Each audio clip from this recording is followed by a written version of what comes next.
Hey Canucks fans, the Vancouver Canucks have sent two players down to the Abbotsford Canucks, forward Vasily Podkolzin and defenseman Jack Rathbone. I'm Canuck Clay, and this is my Canucks take on one take. It's Clay's Canucks commentary for Monday, November the 28th. If you're new, here's what you should do.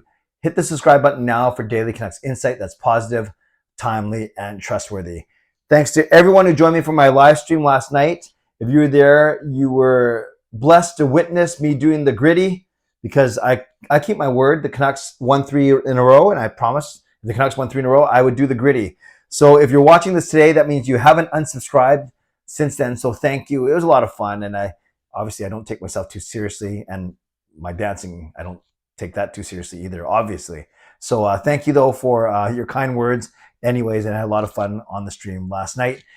Tonight, me and Parker, Canucks After Dark at 10 o'clock, and then my own CCC live stream shortly after 11, around 11:05, 11:10. So I hope you can join me for both shows. Let's talk about this move today, announced by the Vancouver Canucks just before 5 p.m., sending two players down to Abbotsford, and that would be Podkolzin and Rathbone.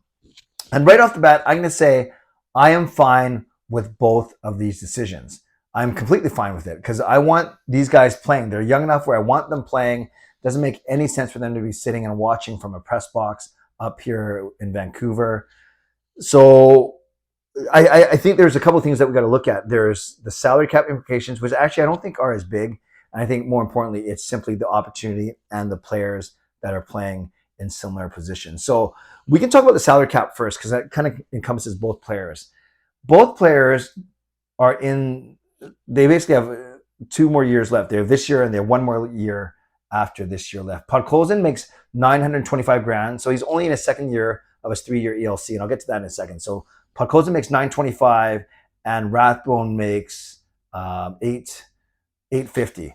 So really, 1.175, 1.9 plus 9, 1.775, just under 1.8 million between the two players. So you're able to save that much money. And the Canucks actually are 1.7 under the cap right now, 1.7 million. So they technically didn't need the space because I think this is setting up for ultimately for Travis Dermott to come back on the roster, and he makes 1.5 million. So again, you could have, from a salary standpoint, you could have brought Travis Dermott on and his 1.5 because the Canucks do have 1.67 in cap space. So you did not have to make these moves from a salary cap perspective.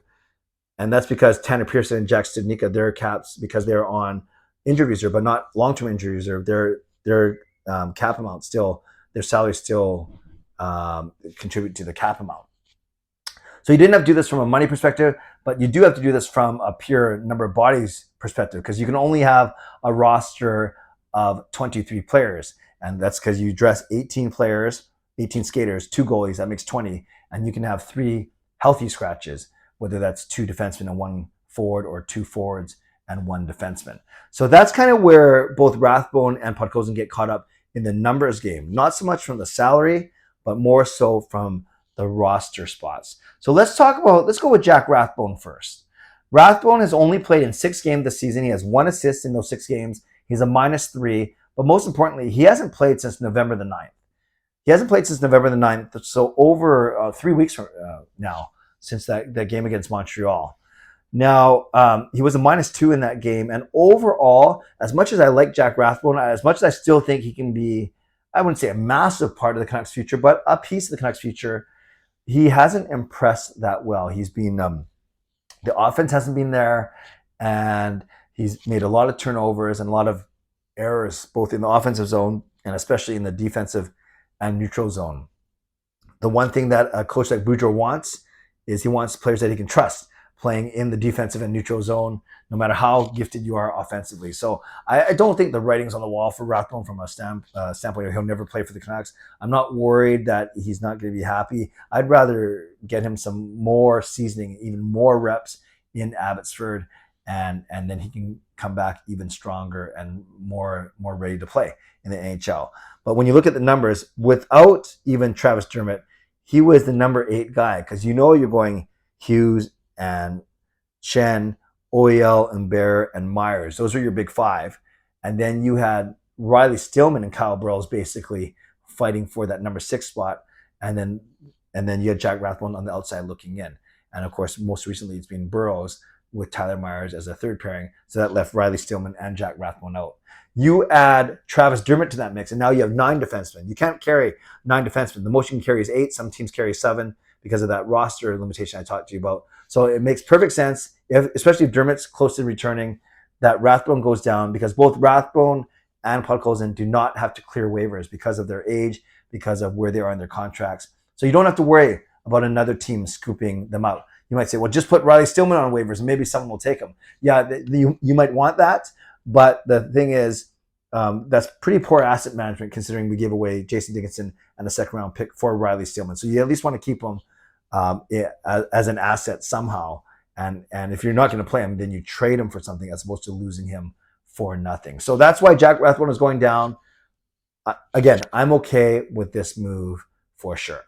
Then there's Vasily Podkolzin. I'm also okay with this move, and I think the numbers are even worse up front because we have the 12 guys that have been playing.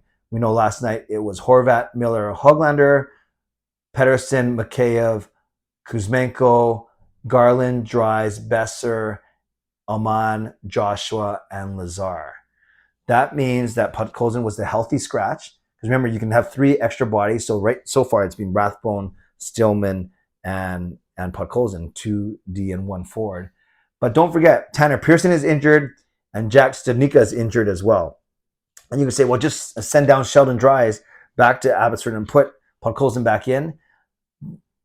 That doesn't work if you're not willing to play Lazar at center and if you want to play Miller on the wing. You actually need Dries as your third center right now. And he's actually performed quite well in that role. We know the stats of the Canucks win so much more than when Dries is in the lineup than when he's not. I don't think it's just because of him, but it speaks to how much better the Canucks are playing. And Dries is a part of that as well. So the numbers game did not look good for Podkolzin. And Podkolzin, he's played a bit more than Rathbone, of course, but Podkolzin he's played in 16 of the Canucks 22 games. He only has 3 assists and he's a -2. So he's not like he's lighting up offensively. He hasn't been bad defensively, but he hasn't been much of a difference maker. And I don't worry that, oh, he's a bust. He was a 10th overall pick, first round in Vancouver in the 2019 draft. I look at it as this is only his second season. Remember, he's 1 year behind. They were drafted the same season as Höglander, but he started in the NHL 1 year later. So he's only in year 2. He's not even in his 3rd year of his ELC. So, and I could see Podkolzin much quicker than Rathbone getting back to the main roster, whether it's a different look, whether another guy gets hurt, or whatever it may be, or maybe even a trade. So I'm fine with Podkolzin going to the Abbotsford Canucks, getting some playing time, getting his confidence. And the bottom line is these guys are professionals, and you don't want professional hockey players just sitting in the press box, not even, just sitting in the press box waiting to get their turn, especially when you can send them to Abbotsford without the fear of losing them on waivers, and they can get more playing time there. And again, with Podkolzin, it becomes a numbers game. It looks like that Höglander, between the two kind of young players, Höglander is kind of earning more Bujo's trust than Podkolzin is right now. Or maybe they see Höglander in his 3rd year. They better make sure they know what they have as opposed to Podkolzin, who's only in his 2nd year, like I said. So contracts do make a difference, you guys. Salary makes a difference. And in this case, the number of available roster spots make a difference. Now, I don't have any info of when Dermott on the blue line or Pearson or Studnicka are coming back, but we do know that when they do come back, those 3 players, there's going to need to be spots on the roster. So you basically clear 2 of those spots now with Rathbone and Podkolzin going down. So there's likely one more move to be made once all 3 of those guys are healthy, and maybe it is Sheldon Dries or maybe it is someone else going down to Abbotsford. So there we go, Canucks fans. Rathbone, Podkolzin sent to Abbotsford, and I'm perfectly okay with it. I would love to know your thoughts.